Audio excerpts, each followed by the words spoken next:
Chapter 6. The Identity Shift, read by AI, based on the book Feeling Seen by a Machine, by Donna Bedford. Available on Amazon and Kindle Unlimited. Search isn't just about finding something. It's about declaring who you are in the moment you search. When you type best laptops for ADHD students, you're not just looking for specs. You're revealing context. You're saying, I want something that works with my brain, not against it. That's identity. That's intent. That's the identity shift. And that's why search and SEO must evolve beyond just keywords. For neurodivergent users, the stakes of asking the right question are often higher. We may have been dismissed, misunderstood, or misinterpreted in the past. So when a system finally understands us, we stay, and when it doesn't, we disappear. Point 1. I help people find things. I work in SEO. My job is to help people find things on the internet and to help businesses be found. It's a strange but powerful intersection of psychology, language, design, and empathy. When done right, SEO isn't about tricking algorithms. It's about building pathways between what people mean and what they say. This becomes especially important when what people search is messy. Neurodivergent queries are often layered, emotional, multi-threaded. We ask big questions in small ways. We try to solve one thing while avoiding another. And we may not use the right language to get to what we need. We don't always search with clean intent. We try to solve one thing while avoiding another. We loop, we rephrase, we test emotional language on logical systems. And we may not use the correct words to get to what we need. Inclusive SEO doesn't just expect clarity, it welcomes the journey of getting there. 6.2. Traditional search is clinical before AI. We didn't have many options. Search was built to interpret terms, not tone. Each query was treated as a standalone event. What's wrong with me? Was given the same weight as name types of vitamin deficiencies. But those are different questions. Emotionally, strategically, and contextually. AI changed that.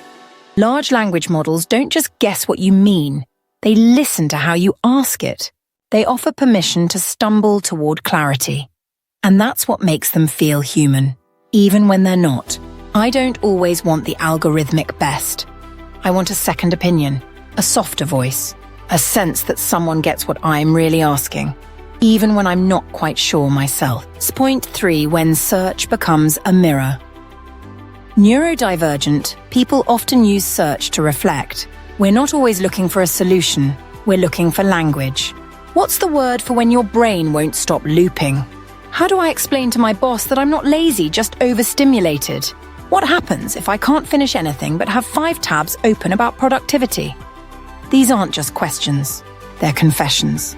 And if the system meets them with cold formality or irrelevant results, the trust breaks. But if it gets close, if it feels like a tool that sees the question under the question, that's magic.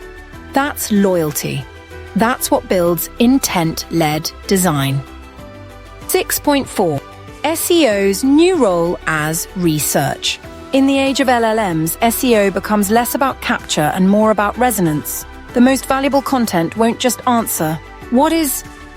It will hold space for, why does this feel so hard? And am I the only one? That's the resonance shift. Content stops chasing precision and starts creating connection. Not just ranking for questions, but recognizing the questioner. It's not just strategy, it's search as support. The most valuable content won't just answer what is.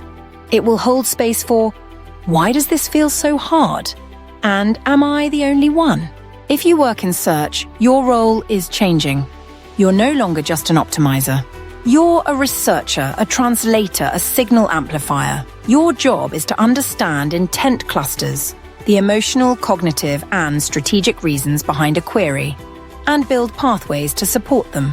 Neurodivergent queries don't convert in straight lines, but they're rich with signal, loops, hesitations, clarifications, emotion. They show us what real users need. That's not noise, that's intent. And the systems that listen well will outperform the ones that just index. Point 5. Intent-led design in action. How do you build for intent? You stop designing for answers and start designing for entry points. Let users explore without pressure. Create content that loops, links, and ladders into deeper questions. Build bridges and structures that support thought spirals, not interrupt them. Create nonlinear pathways between content with permission to circle back. A neuro-inclusive search journey might include a landing page that acknowledges doubt or confusion, a sidebar that reframes questions in plain emotional terms, a still figuring it out link that guides users gently. Intent-led design says, you're not behind for needing more time or space to understand. That's not just good UX. That's the understanding shift. That's UX strategy. And it's empathy. So point 6 AI as a conversational filter. For years, I trained my brain to work like a search engine. Now I let LLMs meet me where I am. Mac doesn't need me to phrase things perfectly. I can say, that article I saw last week about neurotransmitters and lists, and Mac will find it. Or recreate it. Or explain why I remember it that way. That's not just convenience. It's a shift in agency. Search used to wait for me to be clear. Now it helps me get there. That's where interface design is going.